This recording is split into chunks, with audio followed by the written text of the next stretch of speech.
I love you. I'm sorry? I love you.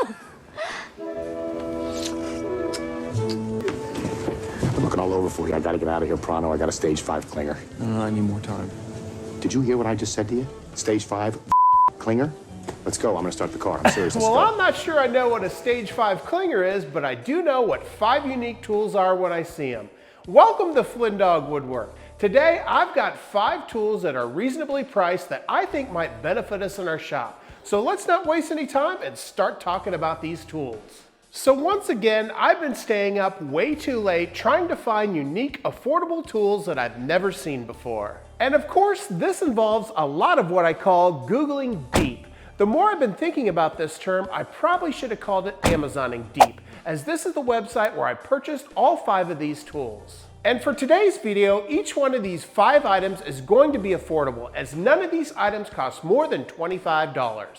And before we take a look at our first item, I did want to mention that I purchased all 5 of these items with my own money, and I haven't tested out any of these items, so we may get some duds in here. So let's start talking about our first item and see if it's any good. So when I saw this first item, I immediately thought about those odd jobs we have around the house or in the yard where we only need a couple of tools. And I kind of have a solution for that with my Husky toolbox. But the problem is I never have any idea what's inside this toolbox. If I just need a couple of tools, I have no idea where to find them. And since my toolbox is filled with junk, it can be very difficult to fit the tools I actually need. And that's why I decided to check out this first item. So what is this item? So our first item of the day is the Bucketeer Tool Bucket Organizer. Let me show you what this is all about. Where's my bucket? Layla, can I borrow that for a second? So I'm guessing you have one of these buckets, if not multiple of these buckets, laying around your shop. You're goddamn right. Not only do these buckets make a great dog toy, but they also complement the Bucketeer. If we take a look at one side of the Bucketeer, you can see there's a variety of different size pouches. There's also a little loop and a little hook to allow you to attach larger items. If we flip it around, you can see smaller pouches, as well as another pouch on the side with a lid on it. But that's not the only storage that's available with this system. Let's put it on the bucket and I'll show you the rest. So if we take a look at the Bucketeer, you can see there's an exterior flap as well as an interior flap. That interior flap goes right in the middle of your bucket, while the exterior slides over the outside of the bucket. With everything in position, you can see there's 2 larger loops as well as a smaller one, and these can hold your larger items in place. There's also 8 pouches running around the perimeter of the interior. If we look at the side of the Bucketeer, you can see there's a little slot where your bucket handle will slide through so that you can carry this wherever you want. And the nice thing about being able to use a 5-gallon bucket is it's so large you can place some of your largest items right inside that bucket. And if we take a look at this bucket from the side, it appears that there's nothing inside the bucket. But if you take a look inside, I've actually got 2 drills, 2 drivers, an impact wrench, and a nailer, as well as 4 batteries. Damn, son! And I still have plenty of room for tools both on the inside and outside of this bucket. I also wanted to mention a couple of accessories you can purchase for the Bucketeer. First off, they have these nice little yellow organizers, and these are stackable, and you can have as many of 4 of these organizers in a 5-gallon bucket. They also have this black topper, and this thing comes with lids and it can go right on top of those yellow organizers. Lastly, since you can't flip the bucket over and sit on it anymore, this thing also comes with a bucket seat. So if you're looking for a quick and easy way just to grab a couple of tools or a lot of tools, this thing can handle it. The only problem is you may need to buy a couple more dog toys. Okay, take them out and shoot them. Well, that's a great start to this video. This thing is perfect for your honey-do list. Now let's check out our second item, which is still under 25 bucks. So the thing that caught my eye about this next item is the price. Now I know you've seen these before. These are called mag switches, and just by a turn of a knob, you can turn on and off these powerful magnets. And these little magnetic switches can be great. They can be used with featherboards, clamps for jigs, or even my favorite, which is a magnetic stop block for your table saw. And I really wish I could show you an example of using a mag switch as a stop block, but just like the bucket is for my dog, the mag switches are toys for my kids. And I've torn apart this whole barn and I'm still missing that mag switch that I use as a stop block. So the mag switches are great, right, but they're flippin' expensive. So here's a picture of the one that I'm missing, and this thing has 165 pounds of magnetic force. And as you can see, this thing wasn't cheap. This was $53.75. And it's my frugality that prevents me from purchasing another one of these, so I thought there's gotta be a better option. And that's when I began to Amazon deep to find this next item. So this item is the Magnetpro multi-purpose magnet. Let's unbox this and I'll show you what it's all about. So the first thing that I noticed is that the packaging for this item was very nice. Everything was wrapped in foam and very secure. The second thing that I noticed about this tool is this thing is very hefty. This guy's a big dog. Hey, is it me, or does this place smell like Updog? What's up, dog? Gotcha! In fact, the footprint of this magnet is probably about 10% larger than the magnet that I've lost. And part of that may be due to the fact that this thing has 180 pounds of magnetic force. That's 15 more pounds than my Magswitch 165. If we take a look at the physical structure of the magnet, you can see there's 2 rounded edges on either side. There's also 2 flat edges on the adjacent side. The magnet also has 6 mounting holes, 2 on either side as well as 2 on the very top. So I played around with this magnet for a bit, and this thing is powerful. Let's go turn it on and I'll show you what I mean. So just like with the Magswitch magnet, to turn it on, you simply twist the knob on top. And I really wish there was an easy way to show you how strong this magnet is, but now that it's on, this thing is really secure. And now that I have this new magnet, which is stronger than my old one, I want to show you how I use it as a stop block on my table saw. Instead of trying to make cuts like this, where my offcut could bind up against my fence and cause kickback, I can move my fence out of the way, place my magnet, tighten it down, and then make my cuts safely. So I'm very pleased with the apparent quality and the results I'll be able to get with this magnet, but I haven't even talked about the best part of this magnet. And that part is the price. Remember this magnet here that I purchased with 165 pounds of pressure? Well, that thing was $53.75, and this little guy is only $24.99. And I've ran a few calculations, and that's less than half the price. Checks out. So if you're looking for an affordable alternative to some of those more expensive mag switches, check out Magnetpro, as I think this is an excellent solution. Now, Magnetpro does have a few different options for these switchable magnets. However, they do not have any jigs available for this system yet. Now, I suspect that they'll probably offer jigs in the near future, things like featherboards. Because if I was running this company, I would invest in a lot of jigs and fixtures that can go with these magnets, as I think there's a lot of opportunity here. Well, I'm super pleased with the Bucketeer and the Magnetpro switch magnet we've taken a look at so far today. Before we move on to our third item, I ask you to do me a huge favor and hit that subscribe button. Only about 11% of you are actually subscribed that watch my videos. Also, leave a like and leave a comment, as it really does help out this small woodworking channel. Just like with all my videos, I'll be leaving links in the description below for all the tools we're taking a look at today, so you can go check out these tools for yourself. So now that we've hit 2 home runs, let's see if we can keep this streak going with our next woodworking tool. So our next tool is all about precision woodworking, and it's a red tool, but it's not the red tool you're thinking of. What? You see, one of my favorite woodpeckers tools is this TS32.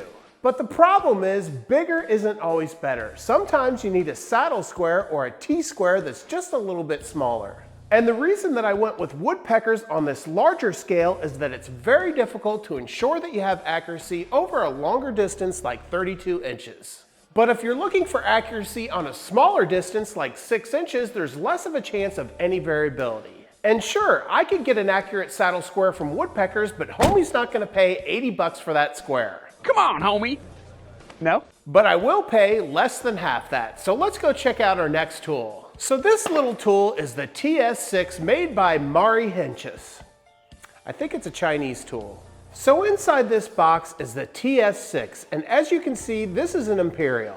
Now, right out of the gate, this tool appears to be a quality tool. It's made from one piece of cast aluminum, but let's take a closer look and see if it's as good as it looks. If we take a look at the underside of the tool, you can see the lip that rests right up against the edge of your workpiece.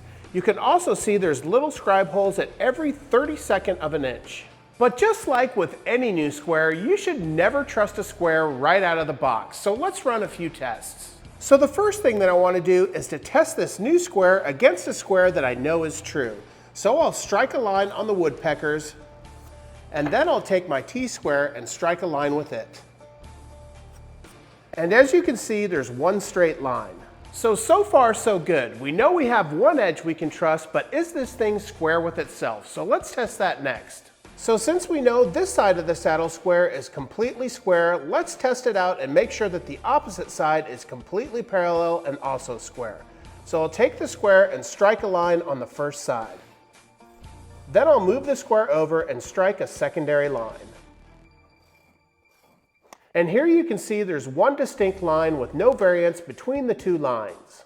So obviously that is the most important thing with a saddle square. However, let's check out these little holes and make sure that we can scribe lines at every 32nd of an inch. So I'm simply going to take my pencil and scribe out 4 lines at a 32nd of an inch between each of these lines. And that is pretty darn accurate in my opinion. And hopefully you can see from this angle here how evenly spaced those lines are. So I think we have another winner here, and you really can't go wrong with the price of this tool. For under $24, this is less than a third of the price of that woodpeckers. Well, I'm pretty impressed at every single tool we've taken a look at so far, but we still have 2 more to take a look at, so let's see if we can continue the trend. So on this channel, I've shown you a lot of different ways on how you can scribe circles, and I've also shown a lot of tools that help you draw circles. But frankly, some of the tools and some of the hacks I've shown you aren't exactly easy to use. So I continue to scour the internet trying to find a tool that I thought was well built and well thought out, and I think I found one. So let me show you what I found. So this tool is the aluminum circle drawing and scribe tool made by CDIY Tool. So here's a look at the tool itself. As you can see, there's a small hole on the very end, and this is where you put the center of your circle. There's also 3 other holes that allow you to determine your radius so that you can scribe your circles. You may have also noticed that there's a couple of knobs on the tool as well. Let's take a look at those. So the larger knob on top allows you to adjust your sliding scale ruler. And as you can see, there's metric on the bottom and imperial on the top. Once you have your desired measurement, you can lock down the tool by turning the knob and use one of the 3 scribe holes to scribe your circle. But there's also a smaller metal knob at the very end. Let's take a look at that. So this actually isn't a knob at all. It's actually onboard storage for a center pin so that you can scribe your circle. Once you determine where you want your circle to be, you simply slide the pin into the end, and then you can use the scribing holes to create your circle. So I'm going to test this jig out and draw a 2-inch, 4-inch, and 6-inch circle and see how it turns out. So since we're dealing with radiuses here, at 1 inch, this will produce a 2-inch circle. So I'll place the pin in the very center and give it a little bit of a press. Once I have the pin in place, I then can place my pencil into one of the holes and scribe out the circle. Now that I have my 1-inch radius circle drawn, I now can adjust the knob and adjust the measurement to 2 inches to create my 2-inch radius circle. Then it's just a matter of taking my pencil and scribing out the circle. Now that I have the 1-inch and 2-inch radius circles drawn, I can now adjust this tool so that I can create my 3-inch radius. To do this, I'll actually take the knob, loosen it up, and slide the tool back into place so that I can use the second scribing hole, which is right at 3 inches. I'll have to say that was probably some of the easiest circles I've ever drawn with a tool. The hardest part is getting your pencil lead into those tiny small scribe holes. And if I place my center scale ruler right on top of these circles, you can see how accurate they are. But there's also one more available use for this tool, and that's as a scribing tool. Let me show you how that works. So first off, we'll take the center pin and place it into its onboard storage by screwing it in. Next up, let's say we want to scribe a line following the contours of this mallet handle. To do this, we simply take the tool and place it right up against that mallet. Now we want to scribe the line at 3 inches, so we'll place our pencil right into that hole and follow the tracings of that mallet handle. And here you can see the scribed line 3 inches away that follows the contours of that mallet handle. And both for the radius of the circle as well as your scribed lines, you can adjust this tool out to 7.5 inches away from the center of the tool. And if we take the mallet handle and place it right on top of that scribed line, you can see how well it follows the contours of that mallet handle. So once again, for a tool that's less than $17, I think this tool has a lot of potential to get a lot of use in my shop. Well, that takes us through 4 items and only 1 more left to go. This next item I purchased is something that I considered a gimmick, but let's see if it actually works. So we're all familiar with it. We've all had bloody fingers and bloody knuckles trying to power in some nails. So I've always wondered, is there a solution to this painful situation? And you guessed it, I found one, but does it actually work? Well, let's find out. So this next tool is the magnetic nail and screw holder made by Hanwood. Let's see what it's all about. So this tool really couldn't be any more simple. It's simply a metal rod with a handle with a little magnet on the very end. And if you look at the very end of this tool, you can see there's a little notch cut out that allows it to cradle either a screw or a nail. And as you can see, with that little notch, it allows you to hold either a screw or a nail so that you can drive it in perpendicular to your work surface. So by holding it in place, I can keep my sausage fingers away from my hammer and drive it into place.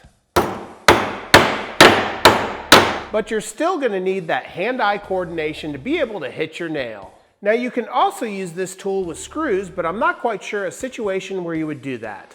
Or if you go to the video on Amazon, you can see them driving in a screw with a hammer.